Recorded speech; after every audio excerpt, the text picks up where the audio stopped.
If you don't have these exercises in your program, then you're missing out on major strength and muscle gains. I mean, at this point, it's got to be common knowledge, right? Free weight exercises are vastly superior to machines for growing more muscle mass and strength. And if that's not the case, then how come all of the biggest local gym bros seem to think so? It couldn't possibly be emotional attachment to the exercise. No.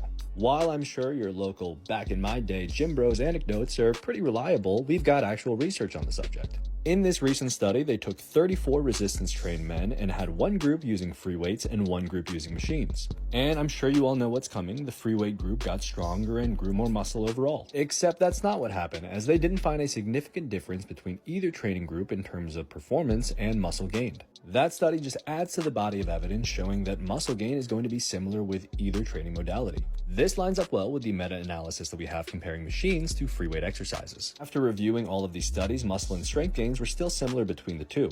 However, it did show the importance of training specificity, as when they tested for strength using a free weight exercise, the free weight training group did better than the machine group, and when they tested for strength using a machine, then the machine group did better than the free weight training group. Now, I do think, however, that machines are going to have the edge in terms of hypertrophy, especially for advanced trainees. This is due to the fact that machines are much more stable than free weight exercises and result in better motor unit recruitment. That's going to take another video to explain fully, but at least you have this video to show your local gym bro now that swears free weight exercises are special.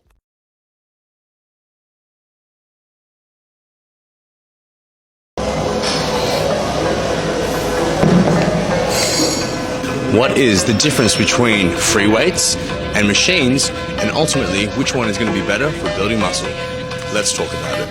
Free weights. Ultimately, what are they? It's when we're going to be using either barbells or dumbbells in order to perform an exercise. It gives us freedom of movement in which we can really change and alter the path of which we are performing the exercise in order to be able to get different contractions and feeling for each individual. And now, when we move over to machines, because we are now in this fixed position, right, it allows us to be able to take things more to mechanical failure and really focus on pushing our muscles to that point of failure, right? So now, if we're really thinking about which one is going to be better for muscle, right, in my opinion, why not use both? That's what I really like to do with myself and with my clients. But I do like to tend to go for more machines to be able to take things more to failure and to be able to make sure that we are putting as much stress and tension onto the muscle. Make sure you're following for more fitness and nutrition tips, and if you are interested in online or face-to-face coaching, make sure to click the link in my bio and we'll get started today.